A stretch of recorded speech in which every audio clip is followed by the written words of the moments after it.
کہ مسلمانوں پہ کیا مصیبت آ رہی ہے اور مسلمانوں پہ کیا گزر رہا ہے۔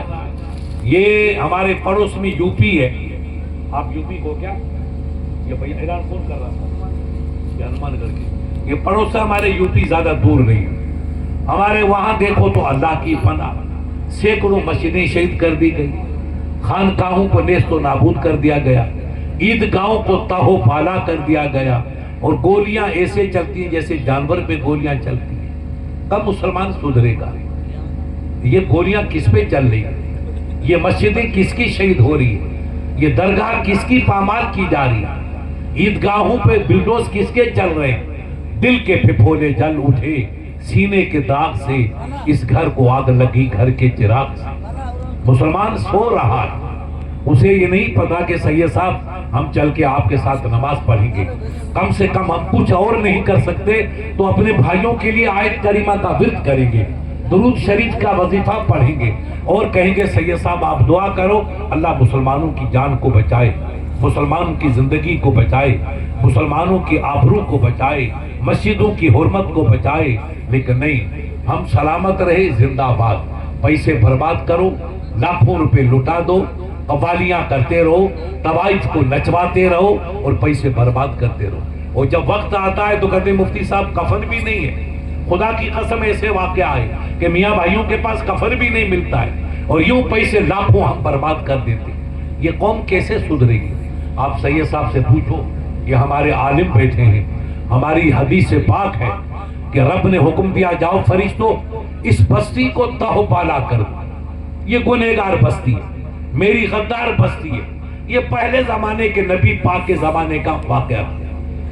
علماء سیر نے لکھا ہے کہ رب کے فرشتے آئے عذاب کے اور اس بستی کو چیر کے چو طرف سے اس کو اٹھایا تاکہ اوپر لے جا کر کے اس کو الٹا مارے۔ جب فرشتوں کی جماعت آ کر دیکھتی ہے تو ایک بندہ کونے میں خدا کی عبادت کر رہا ہے اور سر اس کا سجدے میں خمیدہ ہے، آنکھوں میں آنسو کے چشمے بہہ رہے ہیں، اور اس کی سجدے گاہ سے لے کر کے آسمان تک نور کی لائٹ برس رہی ہے، اوپر سے نیچے تک نور کی لائٹ۔ تو فرشتے حیرت میں کھو گئے، مولا جس بستی میں ایسے عبادت گزار بندے ہیں اس بستی کو ہم الٹا کیسے مار دیں، اس بستی کو برباد کیسے کر دیں؟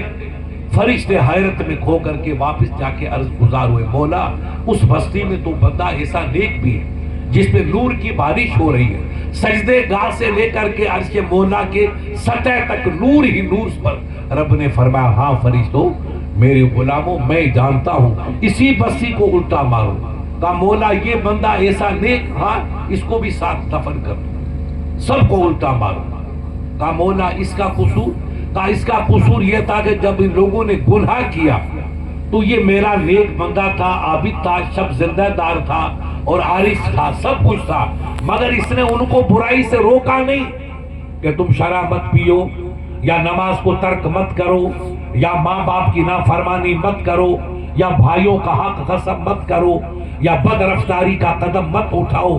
ان کو چاہیے تھا کہ ان کو سمجھاتا کہ بھائی شراب حرام ہے، دوزخ میں جاؤ گے، بدکاری کرنا بربادی ہے، دوزخ میں جاؤ گے، ماں باپ کو ستانا حرام ہے، دوزخ میں جاؤ گے، بھائی کا حق کھانا حرام ہے، دوزخ میں جاؤ گے، غیبت کرنا حرام ہے، نار میں جاؤ گے۔ یہ چپ چاپ اپنی تصویر پڑھتا رہا اور یہ میرے بندے گناہ میں ڈوبتے رہے۔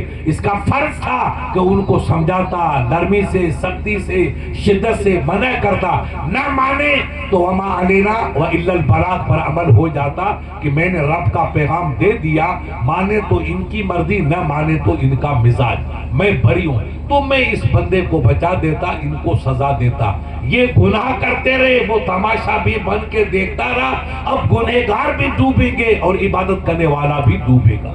وہ کنڈیشن ہماری، ہم گناہ کر رہے ہیں، ہم کسی کو سمجھاتے نہیں ہیں، اگر سمجھائیں گے تو ہماری روزی بند ہو جائے گی، یا امامت کے دروازے بند ہو جائیں گے، یا نظر نیاز کا تمام آمد رفت بند ہو جائے گی۔ ان تباہ کاریوں کی بنا پر ہماری قوم مٹ رہی ہے، گناہوں میں ڈوبتی جا رہی ہے، دنیا آسمانوں پہ خواب دیکھ رہی ہے، کبھی جا کر چاند سے آنکھ مچولی کھیل رہی ہے، کبھی دریا کی تہ میں موتی نکالنے کے